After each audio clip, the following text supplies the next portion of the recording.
ជីစန်ရီဟာလေထဲမှာတဝီဝီနဲ့ဖြတ်ပြေးနေကြပါတယ်အသေးမင်းရဲ့အရေးအယောင်တွေဖုံးလွှမ်းနေတဲ့အမှောင်ညတညမှာခွန်ပန်းလို့အမိရတဲ့အမျိုးသားတယောက်ဟာအန်ဒီယေရီချားတဲ့ကိုတကိုယ်တည်းခြေလန်းလန်းနေခဲ့ပါတယ်သူရဲ့လက်ထဲမှာရှိနေတဲ့ဓာတ်ဟာတာမန်ဓာတ်တစ်စင်းမဟုတ်ပါဘူးအဲ့ဒါဟာမကောင်းဆိုးဝါးတွေကိုနှိမ်နှင်းမှုသူတိတ်ထိတင်ထားတဲ့လက်နက်တစ်ခုပါတနတ်ပြောင်းဝပေါင်းများစွာကသူ့စီကိုဦးတည်နေပေမဲ့โอเคသူ့ရဲ့မျက်လုံးတွေထဲမှာတော့ကြောက်ရွံ့မှုဆိုတာအစအနတော့မတွေ့ရဘူးဇလန်စတင်တဲ့အချိန်မှာကျွန်ုပ်တို့ဟာ1940ပြည့်နှစ်တွေရဲ့ထိုင်းနိုင်ငံတောင်ပိုင်းကိုရောက်သွားပါတယ်အဲ့ဒီခေတ်ကအုပ်ချုပ်ရေးစနစ်ဟာပြက်ပြားနေပြီးနေရာတိုင်းမှာဓားပြားဂုံတွေကအင်အားကြီးစိုးနေတာပါဒီကြားထဲမှာမှခွန်ပန်းဆိုတဲ့ရဲအရာရှိဟာရာဇဝတ်ကောင်တွေအတွက်တော့နာမည်ကြားရုံနဲ့တင်ဒူးတုံစေတဲ့သူဖြစ်ပါတယ်ကဲသူဟာတာမန်ရဲအရာရှိမဟုတ်ဘဲရှေးအောင်ဂမ်ဘီယာအတက်ပညာတွေကိုကျွမ်းကျင်ပြီးကြည်စံမတိုးတဲ့ကိုယ်ခံပညာရှိသူလို့လည်းနာမည်ကြီးပါတယ်သူရဲ့ဘဝဟာအမှန်တရားကိုကာကွယ်ဖို့အတွက်ပေးဆက်မှုတွေနဲ့ပဲပြည့်နှံ့နေပါတယ်ဇလန်အစာပိုင်းမှာခွန်ပန်းဟာဘန်ကောက်မြို့ရဲ့ရာဇဝတ်မှုတွေကိုနှိမ်နင်းနေတဲ့အစွမ်းထက်အရာရှိတူပေါ့ဒါပေမဲ့သူ့ရဲ့စိတ်သက်ကတာမန်ရဲတွေထက်ပိုပြင်းထန်ပါတယ်သူဟာဥပဒေကိုလောင်ပြောင်နေတဲ့လူယုံမားတွေကိုကိုယ်တိုင်အဆုံးစီရင်ဖို့ဝန်မလေးသူပါဒီနေ့မှာတော့သူ့စီကိုအထူးတာဝန်တစ်ခုရောက်လာပါတယ်အဲ့ဒါကတော့တောင်ပိုင်းဒေတာကပတ်တလုံးမြို့လေးစီတွားဖို့ပါအဲ့ဒီမြို့လေးဟာအယ်ဝီလို့ခေါ်တဲ့နာမည်ကျော်ဓားပြားဘူရဲ့စိုးမိုးမှုအောက်မှာရှိနေပါတယ်အယ်ဝီဟာတာမန်လူသက်သမားမဟုတ်ပါဘူးသူဟာသူ့ရဲ့ခန္ဓာကိုယ်ကိုမောအတက်နဲ့ကာကွယ်ထားပြီးသူ့ကိုတော်လန်တဲ့သူမှန်သမျှကိုရဲရဲဆက်ဆက်တတ်ဖြတ်လေးရှိပါတယ်ရွာသားတွေဟာအယ်ဝီရဲ့အုပ်ချုပ်ရဲ့အောက်မှာငရဲကြနေတယ်လို့ခံစားနေကြပေမဲ့ဘဲသူမှမခုခံရဲကြပါဘူးခွန်ပန်းဟာမြို့လေးကိုရောက်တဲ့အခါမှာတော့အခြေအနေတွေကသူ့ထင်ထားတာထက်ပိုပြီးရှုပ်သွေးနေတာကိုတွေ့လိုက်ရပါတယ်မြို့ခံရဲတပ်ဖွဲ့ဟာအယ်ဝီရဲ့လာထိုးရေးကိုခံထားပြီးဓားပြောင်းတွေနဲ့တပူးတွဲဖြစ်နေကြပါတယ်ခွန်ပန်းဟာဘဲသူကမှမယုံကြည်ပဲတာမန်လူတယောက်လိုဖုံးကွယ်ပြီးသတင်းအချက်အလက်စူးစောင်းပါတယ်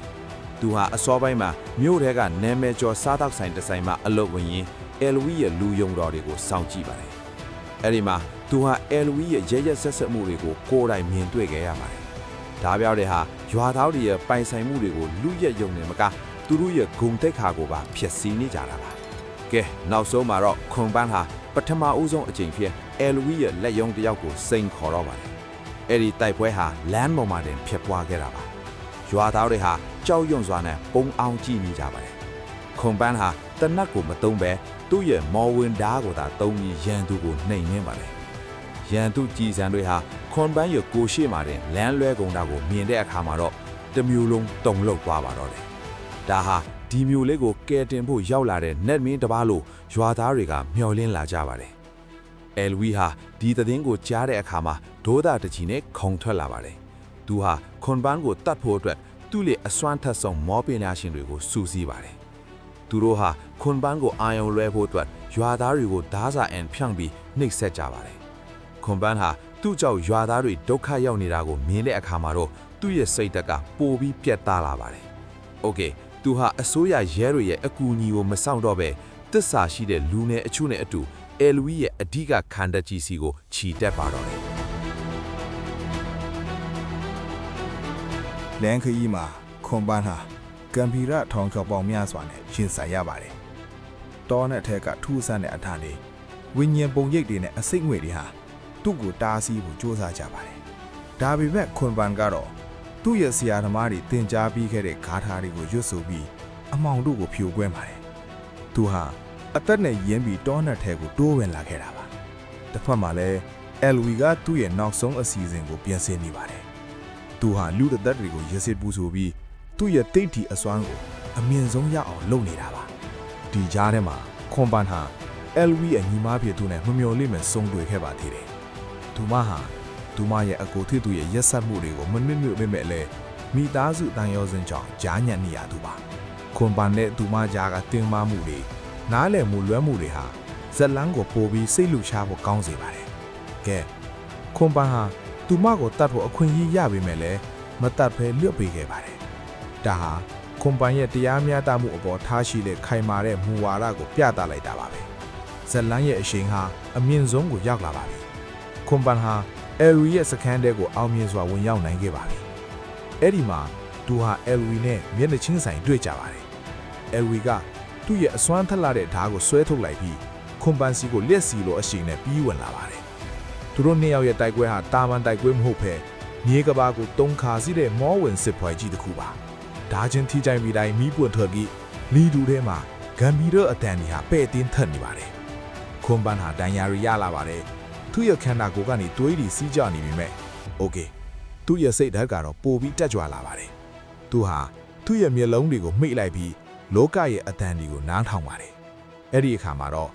LV ရဲ့အစစ်စမှန်ခန္ဓာကိုယ်ကဘဲမှာရှိလဲဆိုတာသူသိလိုက်ပါတယ်။ခွန်ပန်ဟာသူ့ရဲ့မောဝင်ဓာတ်ကိုအစွမ်းကုန်လွှဲလိုက်ပြီး LV ရဲ့အကာအကွယ်ကိုချိုးဖျက်လိုက်ပါတယ်။ LV ကလည်းသူ့ရဲ့နောက်ဆုံးမောအတတ်ကိုသုံးပြီးမြေပြင်ကတန်မနီနွယ်ပင်တွေကိုထွက်လာစေပြီးခွန်ပန်ကိုချီနှောင်လိုက်ပါတယ်။ခွန်ပန်ဟာလှုပ်ရှားလို့မရတော့ပဲ LV ရဲ့ဓာတ်သွားအောင်မှရောက်နေပါပြီ။အဲ့ဒီအချိန်မှာ viewer တွေဟာအသက်ရှူဖို့တောင်မေ့သွားတလားကောင်တင်းမာမှုတွေမြင့်တက်နေပါပြီ။ခွန်ပန်ဟာသူ့ရဲ့ရင်ဘတ်ကတိတ်ထီအစွမ်းကိုစူးစီးပြီးအော်ဟစ်လိုက်တဲ့အခါမှာတော့သူ့ကိုချီနှောင်ထားတဲ့အရာတွေဟာလွင့်စင်သွားပါတော့တယ်။တိုက်ပွဲရဲ့နောက်ဆုံးပိုင်းမှာတော့ခွန်ပန်နဲ့ LV တို့ဟာအားအင်ကုန်စမ်းနေပါပြီ။ဒါပေမဲ့ခွန်ပန်ရဲ့မျက်လုံးထဲမှာတော့အမှန်တရားအတိုင်းတောက်လောင်နေတဲ့မိတောက်ကမငြိမ်းသေးပါဘူး။သူဟာသူ့ရဲ့ဓာတ်ကိုနောက်ဆုံးအကြိမ်မြှောက်လိုက်ပြီး LV ရဲ့မော့အကာခွဲကိုအပြီးတိုင်ဖြိုခွင်းလိုက်ပါတယ်။ LV ရဲ့ရင်ဘတ်ထဲကိုဓာတ်သွားစိုက်ဝင်သွားတဲ့အခါမှာတော့တနယ်လုံးကိုချောင်းလန့်နေတဲ့ဒိုင်းတီအပူကြီးရဲ့တက်တန်းဟာကုံဆုံးခဲ့ပါတော့တယ်။ LV ကျဆုံးသွားတဲ့အခါမှာတော့မြို့လေးမှာနှစ်ပေါင်းများစွာဖုံးလွှမ်းနေတဲ့အမှောင်တို့ဟာတဖြည်းဖြည်းလွင့်ပြေသွားပါတော့တယ်။ခွန်ပန်ဟာ